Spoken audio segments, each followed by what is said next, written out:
state, no question about that. Some wonderful things that Texas has going for it that the nation could learn from. Zero income tax, that's a pretty good thing. Right to work state, Republican legislature, Republican Supreme Court. By the way, a lot of oil as well. We're an energy-rich nation. We're living like an energy-poor nation.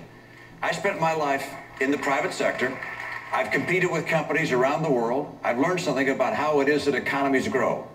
It's not just a simple wave a wand and everything gets better. No, you have to make some structural changes. The world has changed. What's happened over the last 20, 30 years is we've gone from a payphone world to a smartphone world. And President Obama keeps jamming quarters into the payphone thinking things are going to get better. It's not connected, Mr. President.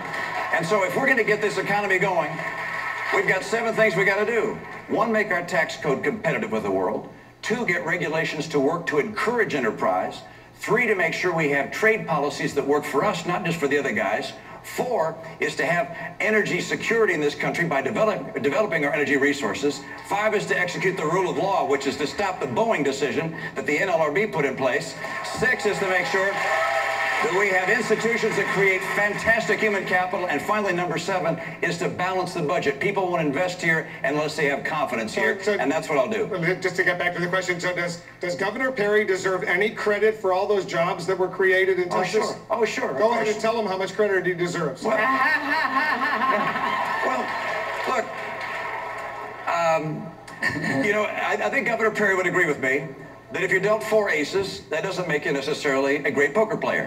And 4 aces, and the 4 aces that are terrific aces, the nation should learn from, are the ones I described.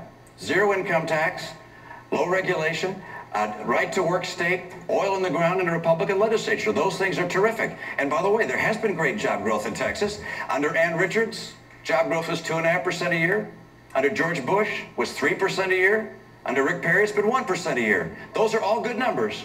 Those are all good numbers. But Texas is a great state. And I'll tell you, if you think that the country is like Texas, going swimmingly well, then somebody who's done that is just terrific. But if you think the country needs a turnaround, that's what I do.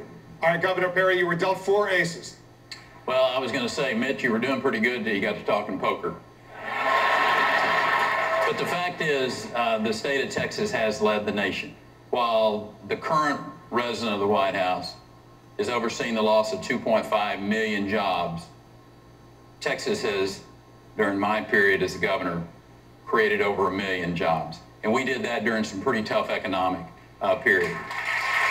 One of the things that's really important, one of the things that the Fed Reserve Chairman said was the most powerful, one of the most powerful things that happened was tort reform that we passed in that state. And you want to talk about some powerful job creation, tell the trial lawyers to get out of your state and to quit costing businessmen and women.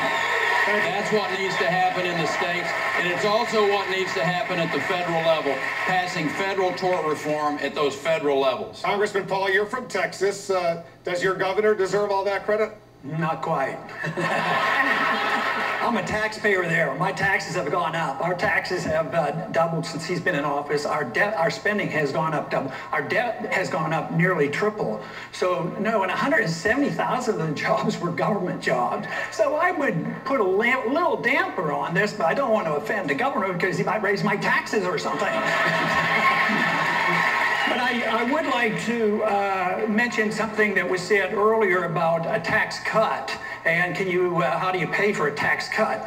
I think that's the wrong principle, because when you give people their money back, it's their money. You don't have to pay for it. That means the government owns all of our money if you look that way. Right. So we have to cut the spending, and a good way to start, there's a little embassy we built over in Baghdad. It cost us $1 billion.